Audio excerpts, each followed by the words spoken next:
योग्यता है और कौन व्यक्ति भारत का मेंबर ऑफ पार्लियामेंट बन सकता है और उसमें क्या एबिलिटी होनी चाहिए और अगर एबिलिटी क्या है नहीं है और उनके क्या कौन कौन से कार्य हैं, ये नियम कानून बनाने में उनकी महत्वपूर्ण भूमिका होती है और लोकतंत्र के मंदिर में उनका आसन मिलता है। तो उसके बारे में और राज्य की विधायिका के बारे में भी आगे बढ़ाएंगे। मेरी इच्छा है कि जो political structure in the context of India दिया जा रहा है उसमें जो भी महत्वपूर्ण बातें वर्णित है फ्रॉम बिगिनिंग टू एंड पूरा का पूरा पढ़ कर दिया जाए। मोस्ट इम्पोर्टेंट है, परीक्षोपयोगी है। तो आइए देखते हैं मेंबर ऑफ पार्लियामेंट के बारे में, फिर उसके बाद में स्टेट लेजिस्लेचर जो गवर्नर हेड होता है उसके नाम पर शासन चलता है उस पर भी चर्चा होगी, फिर न्यायपालिका पर चर्चा होगी और कुछ विविध होगा उस पर देखा जाएगा। आइए पहले देखते हैं मेंबर ऑफ पार्लियामेंट। लोकसभा के जो मेंबर ऑफ पार्लियामेंट होते हैं, राज्यसभा से जो होते हैं, उनकी क्या योग्यता होनी चाहिए, वो कौन व्यक्ति है जो मेंबर ऑफ पार्लियामेंट बन सकते हैं। भारत का नागरिक तो होना चाहिए, सबसे फर्स्ट इंपॉर्टेंट थिंग्स है कि भारत का नागरिक होना चाहिए लोकसभा के मेंबर बनने के लिए या राज्यसभा के मेंबर बनने के लिए। पागल या दिवालिया नहीं होना चाहिए। लोकसभा के मेंबर बनने के लिए 25 वर्ष कम से कम उम्र होनी चाहिए। अधिकतम उम्र की कोई निश्चित नहीं किया गया है, लेकिन मिनिमम एज तो है। राज्यसभा के मेंबर के लिए 30 वर्ष। सारे लोग इस बात को जानते हैं, फिर भी और भी कुछ महत्वपूर्ण बातें हैं, उसको आगे वन बाय वन करके देखा जाए। आगे का देखते हैं। किसी संसद सदस्य, चाहे वह लोकसभा से हो या राज्यसभा से हो, की योग्यता अथवा अयोग्यता, उसकी योग्यता अथवा अयोग्यता से संबंधित अगर कोई विवाद हो जाए, लिटिगेशन हो जाए, वाद हो जाए, तो उसका विनिश्चय, उपसर्ग लग गया है, निश्चय में भी उपसर्ग का विनिश्चय चुनाव आयोग के परामर्श से राष्ट्रपति करता है।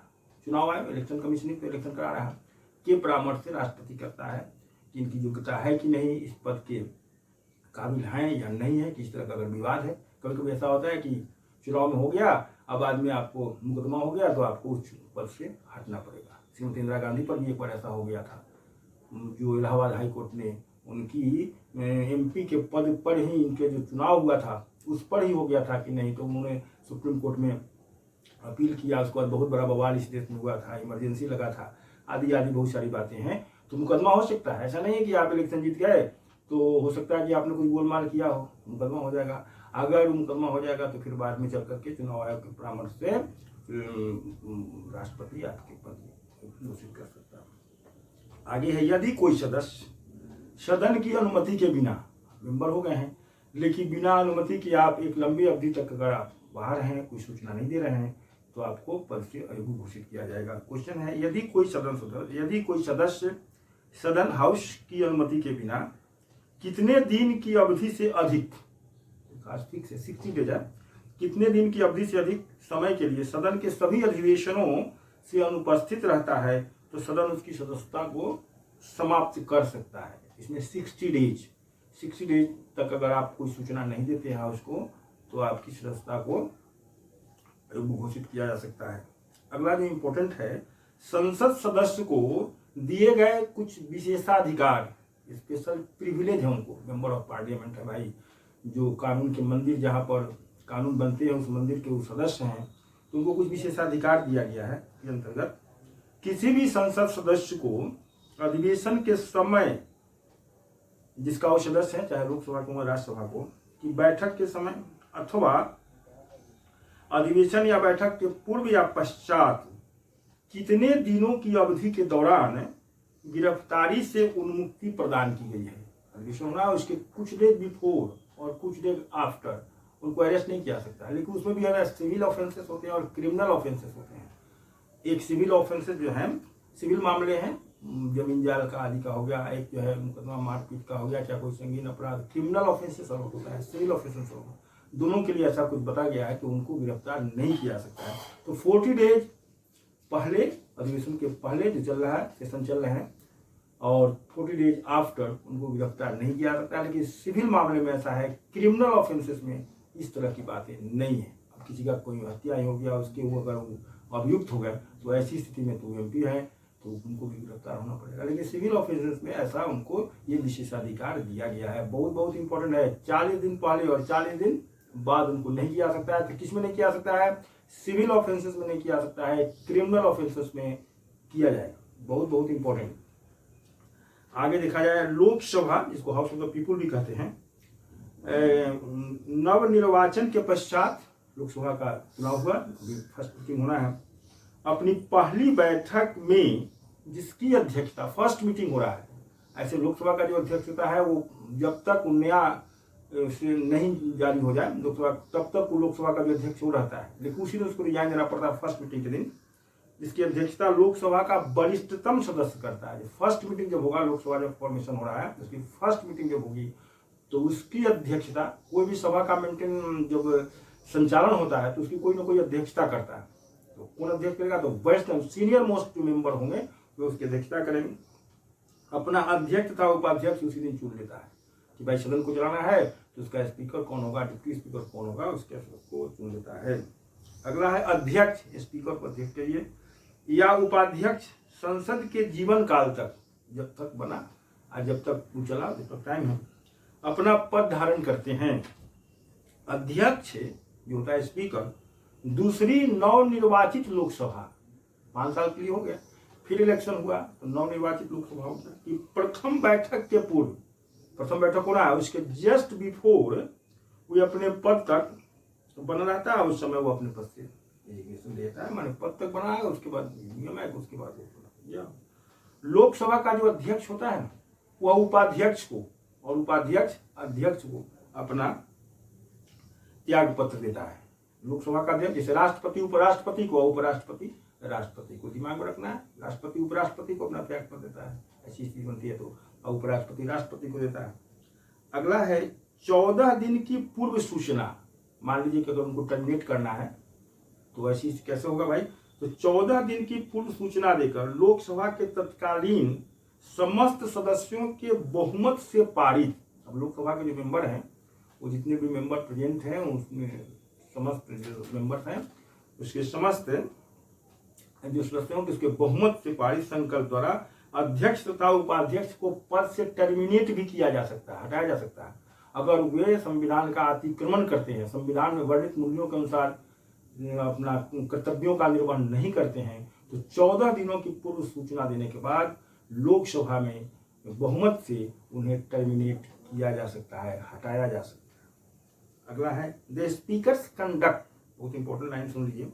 The speaker's conduct in regulating the procedure और maintaining order in the house will not be subject to the jurisdiction of any court। जो कर्तव्यों का निर्वहन करते हैं उसको किसी भी कोर्ट में नहीं ले जा सकता, उसके कर्तव्यों के निर्वहन के खिलाफ में नहीं ले जा सकता है, और यह वर्णित है आर्टिकल 122 122 में ये बात वर्णित है। स्पीकर्स कंडक्ट, स्पीकर्स का जो आचरण है, इन regulating the procedure and maintaining order in the house, house को अब किसको अभी बोलना है, किसको कितना समय देना है, किसको कहना है कि अब बैठ जाइए, आदि आदि जो मेंटेन करते हैं, कैसे हाउस का संचालन करते हैं, उसको किसी भी कोर्ट में चुनौती नहीं दिया जा सकता है। यह वर्णित है संविधान के अनुच्छेद 122 में। मोस्ट इंपॉर्टेंट बात, बहुत महत्वपूर्ण और गरिमामय पद होता है स्पीकर का लोकसभा को। प्रधानमंत्री को भी जब बोलना पड़ता है तो उनको उसी को संबोधित करके वे सदन को अपनी बात को रखते हैं। बहुत मर्यादापूर्ण बात है, क्योंकि सदन का संचालन स्पीकर ही करता है। अतः उनकी जो मेंटेन करते हैं कैसे हाउस को चलाया जाए, किसी भी मुकदमे, किसी भी न्यायालय में उनकी जो मेंटेनिंग का जो प्रक्रिया उपाय जो करते हैं, वो मेंटेनिंग जिस तरह से करते हैं उसको चुनौती नहीं दिया सकता है। यह आर्टिकल 122 में है, इसको दिमाग में रखना है, बहुत इंपॉर्टेंट है। अगला इंपॉर्टेंट, कोई विधेयक, कोई जो लॉ है, धन विधेयक दो होता है, एक फाइनेंशियल बिल होता है, एक मनी बिल होता है, एक वित्तीय विधेयक होता है, एक धन विधेयक होता है। तो कोई विधेयक धन विधेयक है, इसका निश्चय लोकसभा का अध्यक्ष ही करता है। फाइनेंशियल बिल है, मनी बिल है, इसको फाइनल कौन करता है? लोकसभा अध्यक्ष करता है, और मनी बिल लोकसभा में ही रखा जाता है और उसका निश्चय अंतिम वही लोकसभा अध्यक्ष करता है। और यह है आर्टिकल 110 और ब्रैकेट में 4 कहिए, ब्रैकेट में 4 है, 110 के 4 में ये बात निर्णय करता है। बहुत इंपॉर्टेंट, दोनों सदनों upper house and lower house. Upper house कौन है? बार बार मैं आपको बताया, अपर हाउस राज्यसभा है। अपर हाउस कौन है? राज्यसभा है। लोअर हाउस लोकसभा, तो दोनों सदनों की संयुक्त बैठक, दोनों सदनों की संयुक्त बैठक, और कोई कानून बनाना है और नहीं पास हो रहा है तो कभी कभी ऐसा होता है कि लोकसभा में तो बहुमत है लेकिन राज्यसभा में बहुमत नहीं है सरकार की, तो कभी कभी बहुत इंपॉर्टेंट जो पब्लिक इंपॉर्टेंस की बात होती है, कानून बनाना जरूरी है, तो दोनों राष्ट्रपति दोनों सदनों की बैठक को आहूत करता है, और वैसी स्थिति में अगर ऐसा पास हो गया तो कानून बन जाता है। तो उसकी अध्यक्षता कौन करता है, बहुत बहुत इंपॉर्टेंट, उसकी अध्यक्षता लोकसभा अध्यक्ष करता है, उसकी अध्यक्षता लोकसभा अध्यक्ष करता है। तो speaker shall preside over a joint sitting of the two houses of parliament, और यह किस अनुच्छेद में वर्णित है, यह आर्टिकल 118 के 4 ब्रैकेट में 4 आर्टिकल 118 में वर्णित है कि ज्वाइंट सेशन लोकसभा और राज्यसभा के ज्वाइंट सेशन की अध्यक्षता लोकसभा की अध्यक्ष करता है। बहुत बहुत बहुत इंपॉर्टेंट है, इसको दिमाग में रखना है। धन विधेयक पहले भी चर्चा हो गई है, दो तरह के होते हैं, धन विधेयक अलग है, मनी बिल, और वित्तीय विधेयक फाइनेंस बिल। तो धन विधेयक केवल लोकसभा में ही प्रारंभ किया है, लोकसभा में ही प्रारंभ किया जा सकता है। धन विधेयक में राज्यसभा कोई संशोधन नहीं कर सकता है, कोई संशोधन नहीं कर सकता है। आगे लिखिए, धन विधेयक को राज्यसभा, धन विधेयक को तो लोकसभा से पास कर दिया गया, राज्यसभा भेजा गया, तो उसका आगे कुछ दिनों तक 40 डेज 14 दिनों में अपनी सिफारिशों के साथ वापिस कर सकता है। उसकी सिफारिश मानने के लिए वो बात नहीं है, लेकिन वो अपनी सिफारिश कर सकता है, रिकमेंडेशन। सिफारिश को में क्या कहते हैं, रिकमेंडेशन। इसके स्पेलिंग में थोड़ा सा गड़बड़ा जाते हैं, रिकमेंडेशन, RECOMMENDATI, रिकमेंडेशन 14 दिन के भीतर उनको कर देना है, और उनकी जो करना है कर सकते हैं, राज्यसभा कर दिए, और लोकसभा माने या नहीं माने लोकसभा पर डिपेंड करता है। आगे लिए, कोई विधेयक पर, धन विधेयक को छोड़कर, कोई विधेयक पर ब्रैकेट में लिखिए, धन विधेयक को छोड़कर दोनों सदनों में मतभेद हो जाने पर, लोकसभा कुछ और कहता है, राज्यसभा कुछ और कहता है, राष्ट्रपति दोनों सदनों का संयुक्त अधिवेशन आयोजित कर सकता है। ठीक है, अच्छी बात है। धन विधेयक को छोड़कर संयुक्त अधिवेशन बुला सकता है अगर विवाद हो गया तो, और उसकी अध्यक्षता कौन करता है, क्योंकि पहले क्या होगी, लोकसभा अध्यक्ष करता है। आगे लिखा जाए, संयुक्त अधिवेशन की अध्यक्षता लोकसभा अध्यक्ष तो करता है, अगर लोकसभा का अध्यक्ष नहीं है तो, ऐसा भी तो कभी होता है, अध्यक्षता करना है उनको, लोकसभा अध्यक्ष नहीं है तो उपाध्यक्ष करते हैं, उपस्थित नहीं है तो सदन का उपाध्यक्ष, यदि वह भी अनुपस्थित है, मान ली लोकसभा का अध्यक्ष भी नहीं है और उपाध्यक्ष भी नहीं है, तब क्या होगा, दोनों सदन का है, लोकसभा के भी मेंबर पहुंचे होंगे और राज्यसभा के भी मेंबर हैं, तो राज्यसभा, तो ऐसी स्थिति में राज्यसभा का उप सभापति, राज्यसभा का सभापति तो वाइस प्रेसिडेंट होता है, लेकिन यहाँ क्या कहता है, जब अध्यक्ष नहीं है तो उपाध्यक्ष करेगा संयुक्त बैठक की अध्यक्षता, और उपाध्यक्ष भी नहीं आया तो राज्यसभा का उप सभापति, नॉट सभापति, राज्यसभा का सभापति वाइस प्रेसिडेंट होता है, तो राज्यसभा का भी, जिस वहां सभा, यहाँ अध्यक्ष है तो उपाध्यक्ष है, तो वहां भी सभापति है तो उप सभापति है, तो ऐसी स्थिति में जब अध्यक्ष भी नहीं है, उपाध्यक्ष भी नहीं है, तो राज्यसभा का उप सभापति जो होता है वह दोनों सदनों की संयुक्त बैठक की अध्यक्षता करता है। मोस्ट इंपॉर्टेंट, जब अध्यक्ष भी नहीं है, उपाध्यक्ष भी नहीं है, तो राज्यसभा का उप सभापति करता है, इसको दिमाग में रख लिया जाए महत्वपूर्ण। यदि वह भी अनुपस्थित हो जाए, ऐसा भी हो सकता है कभी कभी कि वह भी अनुपस्थित हो गया, अध्यक्ष भी बीमार पड़ गया, उपाध्यक्ष भी किसी कारण से नहीं है, और राज्यसभा का उपसभापति भी नहीं है, तो तब क्या होगा भाई, सदन को चलाना है। तो ऐसी स्थिति में देखा जाए तो वह भी अनुपस्थित, तो ऐसा अन्य व्यक्ति अध्यक्षता करेगा जो उस बैठक में उपस्थित सदस्यों द्वारा निर्वाचित किया जाए, निश्चित किया जाए। अब न अध्यक्ष है, न उपाध्यक्ष है, न राज्यसभा का उपसभापति है, तो जो मेंबर हैं वो लोग आपस में निर्णय करें कि अभी जो सदन का संचालन हो रहा है इसकी अध्यक्षता कौन करेगा, उसमें जो भी लोग, सब लोग मिलकर जिसको मान लेंगे वही वो सदन का संचालन करेगा। तो मोस्ट इंपॉर्टेंट है कि संयुक्त अधिवेशन की जो संचालन होता है उसकी अध्यक्षता लोकसभा अध्यक्ष करता है, लोकसभा अध्यक्ष नहीं है तो लोकसभा का उपाध्यक्ष करता है, और वो भी किसी कारण से एब्सेंट है तो राज्यसभा का उपसभापति करता है, और वो भी किसी कारण से है तो एट द लास्ट मोमेंट में जो भी मेंबर प्रेजेंट है उसमें आपस में होगा, आपस में लोग निर्णय कर लेते हैं कि अमुक व्यक्ति इस सदन का अध्यक्षता करेगा, तो बस उसके बाद तो कोई ना कोई तो कर ही लेगा। जो लोग हैं वे लोग अध्यक्ष भी नहीं है, उपाध्यक्ष भी नहीं है, उपसभापति भी नहीं है, तो कोई ना कोई तो है, आपस में कर लेते हैं। बहुत इंपॉर्टेंट है, वो दिमाग में रखना है। एक अगला है संविधान संशोधन। जो संविधान आपका है, कई बार इसमें जरूरत के हिसाब से संविधान में संशोधन भी किया गया, तो संविधान संशोधन अमेंडमेंट विधेयक पारित करने के लिए दोनों सदनों की संयुक्त बैठक नहीं होती है। संविधान में संशोधन करना 2/3 मेजोरिटी से पास करना है, लोकसभा में भी राज्यसभा में, तब जा करके वो पास होगा। तो ऐसी स्थिति में भी हो सकता है कि दोनों सदनों को बुला करके संविधान में संशोधन कर दिया जाए, अमेंडमेंट कर दिया जाए। संविधान हमारा बनाया गया और उस संविधान में जरूरत के हिसाब से इसमें कई बार संशोधन भी किए गए हैं, तो उसके लिए संयुक्त बैठक बुलाने की आवश्यकता नहीं है। संयुक्त बैठक को पहले लोकसभा में करना होगा या राज्यसभा में पहले करना पड़ेगा, इसमें है। और तब दोनों के बाद राष्ट्रपति के पास जगह ही नहीं कि संयुक्त कर लें और का संविधान में संशोधन कर लें। ये भी बहुत इंपॉर्टेंट है।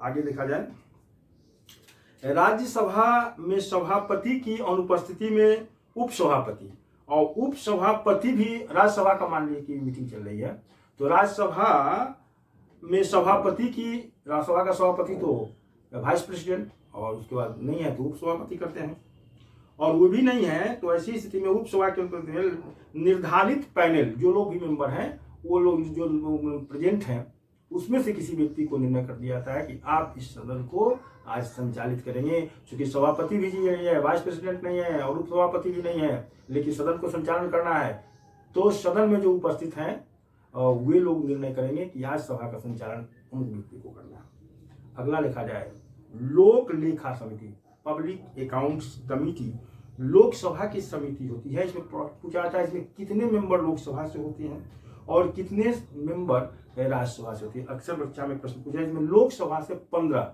और राज्यसभा से 7, तो कुल मिलाकर पब्लिक अकाउंट्स कमेटी में 22 मेंबर होते हैं, 15 लोकसभा से और 7 राज्यसभा से। मोस्ट इंपोर्टेंट अगला दिखाया जाए, संसद। पहले बताया था संसद, भारत में एक संसद होगी, संविधान का अनुच्छेद 79 में वर्णित है। और संसद में कौन कौन समाहित होते हैं? लोकसभा, राज्यसभा और राष्ट्रपति, ये तीनों मिलते हैं तो संसद बनते हैं। प्रश्न यहाँ पर है कि संसद राज्यसभा के किसी विषय पर, राज्यसभा की संसद राज्यसभा राज्य सूची, 3 सूची होती है, संघ सूची, राज्य सूची और समवर्ती सूची, कंकरेंट लिस्ट। एक होता है यूनियन लिस्ट, एक होता है स्टेट लिस्ट, एक होता है कंकरेंट लिस्ट।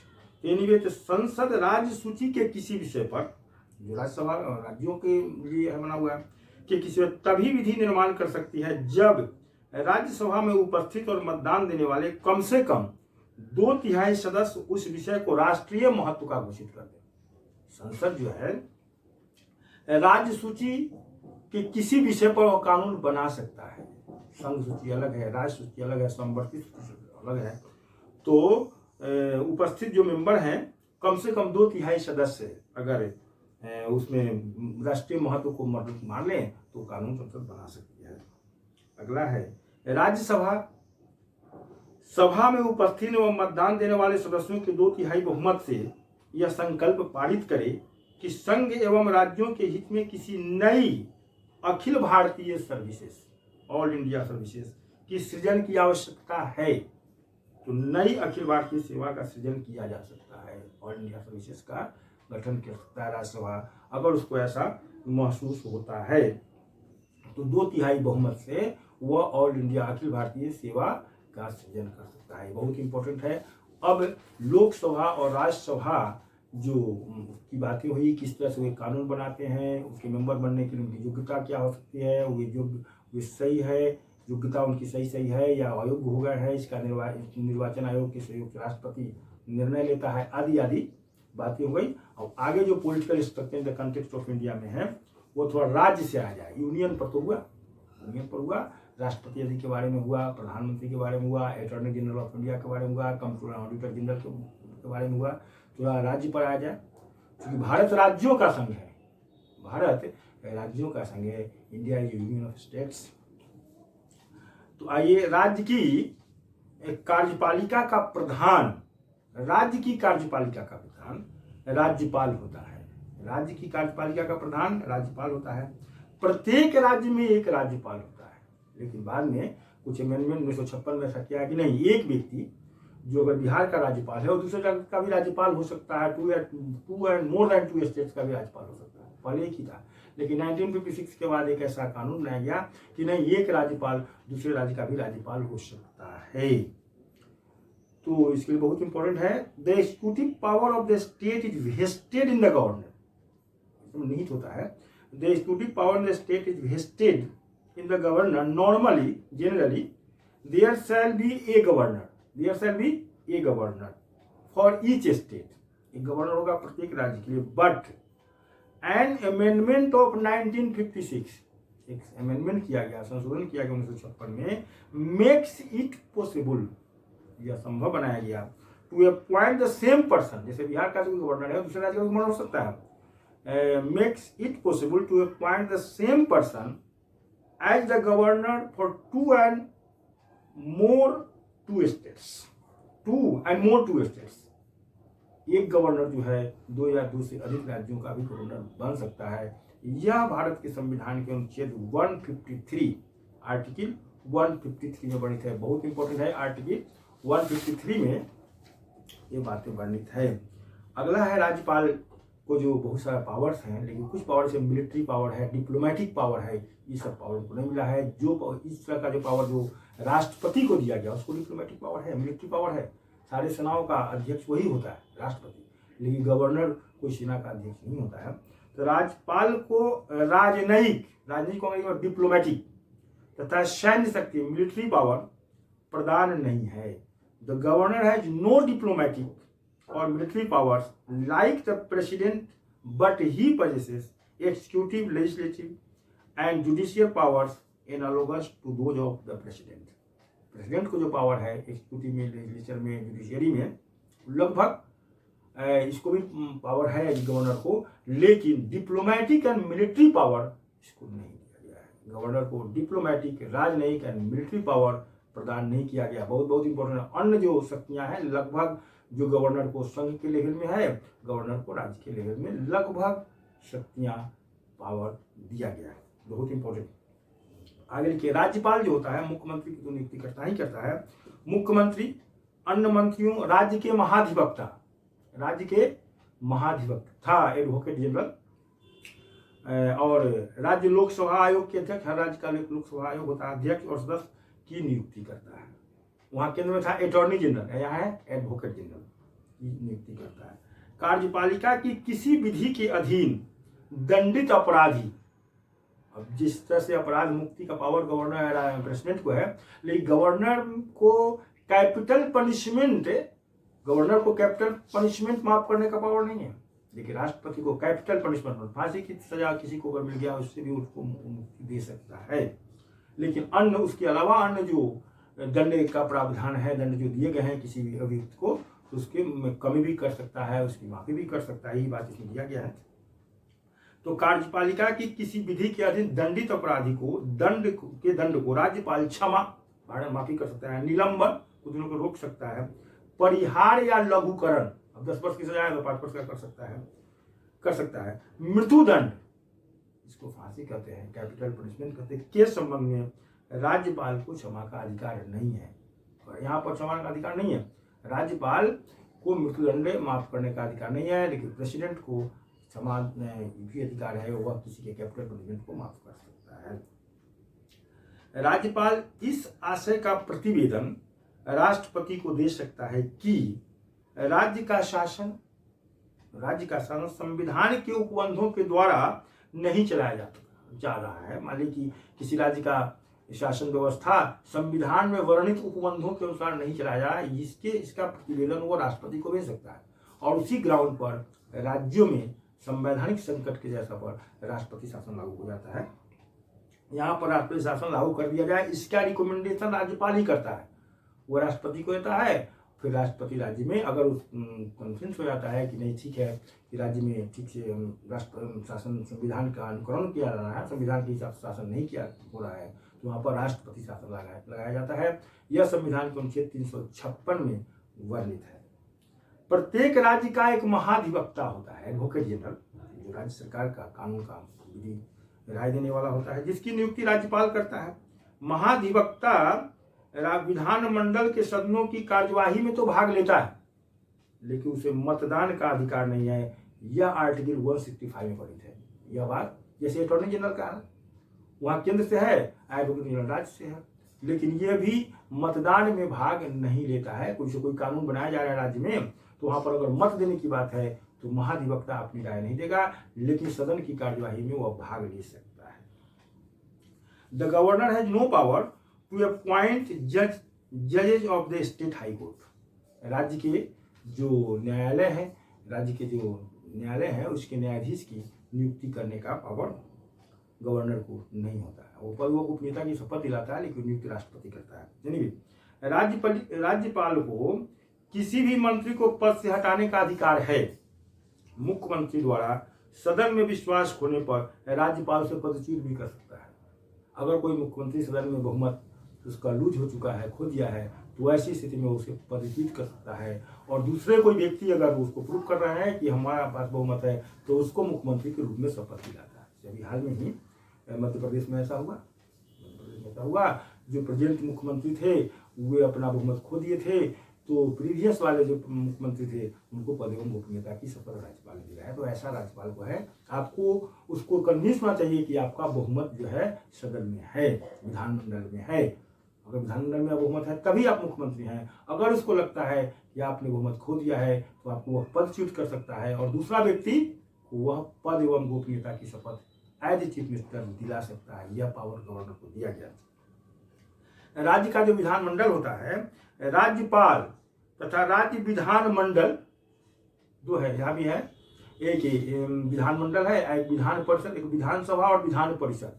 तो सारे राज्यों में विधान परिषद तो नहीं है, केवल भारत में 6 राज्य ऐसे हैं जहाँ विधान परिषद है, लेजिस्लेटिव काउंसिल है, और राज्य में नहीं है।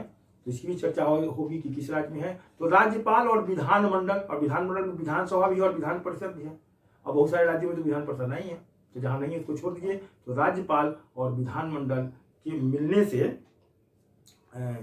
मिलता है। राज्य का जो विधानमंडल है राज्यपाल और राज्य विधानमंडल से मिलकर बनता है।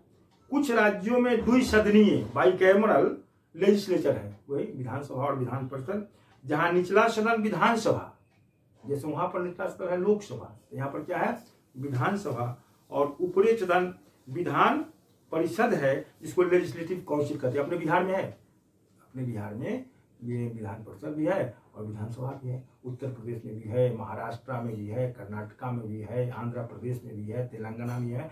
अभी भारत के 6 राज्यों में है। पहले जम्मू कश्मीर यूनियन टेरिटरी में हो गया, तो उसको छोड़िए, बात खत्म कीजिए। तो वर्तमान में 6 राज्यों में बाइकैमरल है, चर्चा भी हो गई। बिहार में भी है, उत्तर प्रदेश में, आंध्र प्रदेश में, तेलंगाना में, कर्नाटका में और महाराष्ट्र में है। इसको याद रखना है, बहुत बहुत इंपॉर्टेंट है। विधान परिषद की सदस्य संख्या, अभी MLC विधान परिषद की सदस्य संख्या विधानसभा के सदस्य संख्या के 1/3 से अधिक नहीं हो सकती है।